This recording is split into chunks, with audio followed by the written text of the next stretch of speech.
जय हिंद साथियों, नमस्कार, नमस्ते। आप सभी साथियों का जीके क्लासेज में हार्दिक स्वागत और अभिनंदन है। सभी साथियों से निवेदन है कि वो क्लास को लाइक कर देंगे और अपने सभी साथियों में क्लास को शेयर कर दीजिएगा, और जो साथी चैनल पे नए हैं वो चैनल को सब्सक्राइब कर लेंगे। तो चलिए बात करते हैं इस क्लास की। तो साथियों, अगर आप यूपी टेट, सी टेट या अन्य किसी भी प्रतियोगी परीक्षा की तैयारी कर रहे हैं तो यह वीडियो आपके लिए काफ़ी महत्वपूर्ण वीडियो है। इस वीडियो में हम लोग बात कर रहे हैं वर्णमाला के बारे में, है ना। ये वर्णमाला की 5वीं क्लास है और आज आपका वर्णमाला जो है वो समाप्त हो जाएगा। एक छोटा सा टॉपिक है वर्णमाला में, मात्रा विचार, जिसके बारे में हम लोग आज की इस क्लास में बात करने वाले हैं। ठीक है, तो इस क्लास की शुरुआत करते हैं। शुरुआत करने से पहले सभी साथियों से एक बार पुनः निवेदन है कि चैनल को सब्सक्राइब कर लें। अगर क्लास आपको पसंद आती है, क्लास को लाइक करें, अपने सभी साथियों में शेयर करें और कमेंट करके ज़रूर बताएं कि आपको क्लास कैसी लगी। चैनल का बेल आइकन प्रेस कर दीजिए ताकि न्यू और लेटेस्ट अपडेट आपको समय के अनुसार मिलता रहे। इसके अलावा साथियों, अगर आपने अभी तक टेलीग्राम चैनल को ज्वाइन नहीं किया है तो आज ही इसे ज्वाइन कर लें। इसका लिंक मैं वीडियो के डिस्क्रिप्शन में दे दूंगा, आप वहां से जाकर टेलीग्राम चैनल को ज्वाइन कर सकते हैं। इससे आपको ये फ़ायदा होगा कि जो भी क्लास का पीडीएफ फाइल होगा वो आपको इसी टेलीग्राम चैनल पे मिल जाएगा। ठीक है, तो चलिए आज की इस क्लास की शुरुआत करते हैं। तो साथियों, आज की इस क्लास में हम लोग बात कर रहे हैं मात्रा विचार के बारे में, है ना। वर्णमाला में हमने स्वर के बारे में पढ़ लिया, व्यंजन के बारे में पढ़ लिया, है ना। अगर आपने इससे पहले की क्लासों को नहीं देखा है तो उसका भी लिंक मैं वीडियो के डिस्क्रिप्शन में दे दूंगा, आप वहां से जाके देख सकते हैं। या फिर आप चैनल पे यूपी टेट हिंदी की एक प्लेलिस्ट बनी है, वहां से आप जाके देख सकते हैं, या आप वीडियो के यहाँ किनारे आई बटन है, यहाँ से आप इसे देख सकते हैं। तो पिछली क्लासों को जरूर देखिए आप, है ना, तभी आपको चीज़ें समझ में आएंगी। तो शुरुआत करते हैं आज की इस क्लास की साथियों। तो मात्रा विचार हमारा आज का टॉपिक है। सबसे पहले हम यही बात करेंगे कि मात्रा क्या होता है। तो साथियों, व्यंजन तथा स्वर के संयोग से जो रूप परिवर्तन होता है उसे मात्रा कहते हैं। कहने का अर्थ है कि व्यंजन तथा स्वर जब दोनों का संयोग होता है, यानी जब दोनों मिलते हैं, तो जो रूप परिवर्तन होता है ना, वर्ण का जो रूप परिवर्तन होता है उसे हम लोग मात्रा कहते हैं। प्रत्येक स्वर की अपनी मात्रा होती है। ए के लिए कोई मात्रा चिन्ह निर्धारित नहीं किया गया है क्योंकि यह सदा व्यंजन के साथ उच्चारित होती है। ए का कोई मात्रा नहीं होता है, बाकी जितने भी स्वर हैं उनके मात्राएं होती हैं। ठीक है, आगे बात करते हो। स्वरों का प्रयोग जो है वो दो प्रकार से किया जाता है। एक तो उनके मूल रूप में, जैसे आइए, आओ, यहाँ पे आप देख रहे हैं आ क्या है, स्वर्ग है ना। तो स्वरों का प्रयोग दो तरीके से किया जाता है। एक तो उनके मूल रूप में किया जाता है, जैसे आपके सामने ये दो शब्द हैं, आइए, आओ, है ना, ये आपके क्या है, मूल रूप में है। और एक किया जाता है व्यंजन के साथ में। एक तो स्वर के रूप में किया जाता है और एक व्यंजन के रूप में, जैसे क प्लस आ मिलकर बन गया कै, है ना। क प्लस आ मिलकर बन गया आपका का। यहाँ पे व्यंजन है और स्वर है, दोनों का प्रयोग हुआ है। तो जो स्वर है इसका दो तरीके से प्रयोग किया जाता है, एक तो मूल रूप में जैसे आइए, आओ, और एक व्यंजन के साथ में, है ना। तो साथियों, जब तक व्यंजनों तक स्वर नहीं मिला होता, यानी जब तक व्यंजन में स्वर नहीं मिला होता है तब तक उसके नीचे हलंत चिन्ह का प्रयोग किया जाता है। देखिए यहाँ पे ये आपका के व्यंजन है, यहाँ पे देखिए के नीचे हलंत लगा हुआ है ना। तो इस प्रकार हम ये कह सकते हैं कि जो स्वर के चिन्ह होते हैं उन्हीं को हम लोग क्या कहते हैं, मात्राएं कहते हैं। अर्थात स्वरों के चिन्ह को ही हम लोग क्या कहते हैं, मात्राएं कहते हैं। तो आई होप आपको ये समझ में आ गया होगा कि मात्रा क्या है। अब हम लोग बात कर लेते हैं स्वर और उनकी मात्राओं के बारे में और कुछ उदाहरण के बारे में कि उसका वर्ण का निर्माण किस प्रकार होता है ना। तो चलिए, यहाँ पे ए का कोई मात्रा नहीं होता है, ठीक है। जैसे के प्लस ए के हो गया आपका। आ का मात्रा होता है, यह आपका आ का मात्रा है। तो जैसे के प्लस आ मिलकर क्या बन गया, का मिल गया, है ना। क्या बन गया, का बन गया। ई का मात्रा होता है इस तरफ से, है ना। ये छोटी की मात्रा है, ये बड़ी की मात्रा है। ये छोटा ऊ का मात्रा है, ये बड़ा ऊ का मात्रा है ना। जैसे छोटी की मात्रा का मैं प्लस ई मी हो गया, ये हो गया स प्लस ई सी हो गया। छोटा ऊ का मात्रा क प्लस ऊ कु। यहाँ पे च प्लस बड़ा ऊ का मात्रा तो चू। यहाँ पे क प्लस री का मात्रा क्री। यहाँ पे ए की मात्रा, ठे प्लस ए की मात्रा ठे, ऐ की मात्रा मैं प्लस ए की मात्रा मैं, है ना। ओ की मात्रा तो कै प्लस ओ को, औ की मात्रा कै प्लस औ कऊ, है ना। तो ये स्वर की मात्राएं हैं, ए का कोई मात्रा नहीं होता। अच्छा, इन मात्राओं के प्रयोग के द्वारा कुछ शब्द के निर्माण किए हैं। जैसे देखिए आप यहाँ पे कमल, कमल में आपका ए की मात्रा है, कर में भी आपका ए का मात्रा है।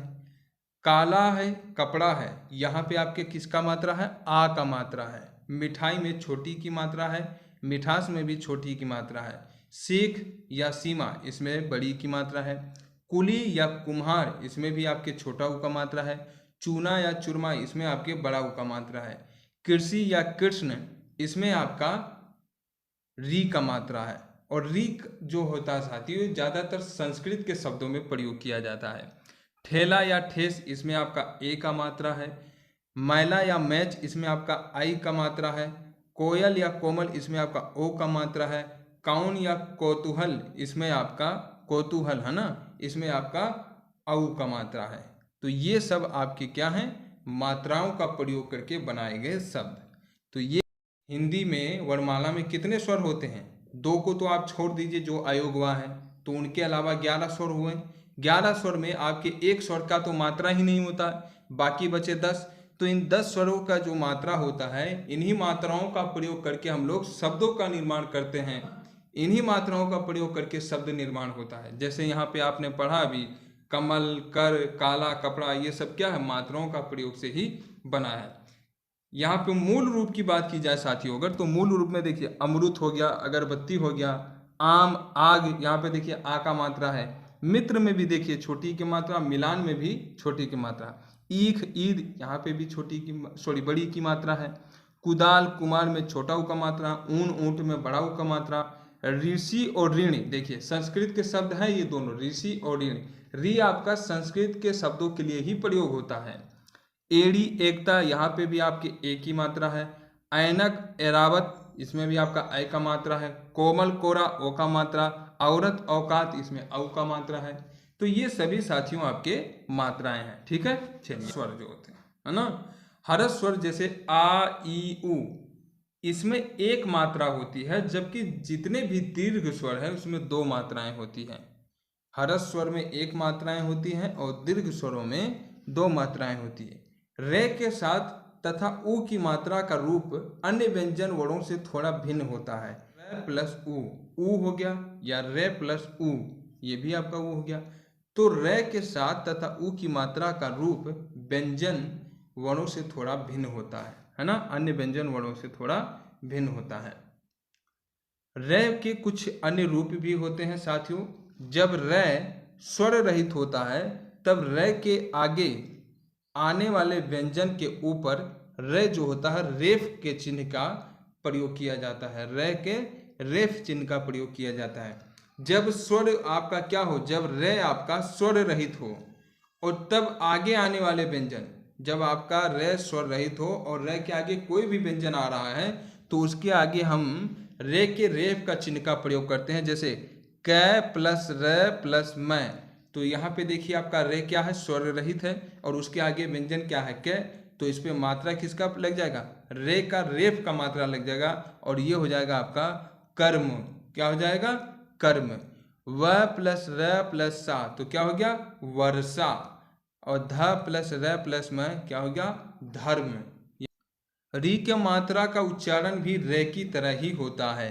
जैसे रीण, ऋषि, यहाँ पे री की मात्रा का हम लोग उच्चारण रे के रूप में ही करते हैं।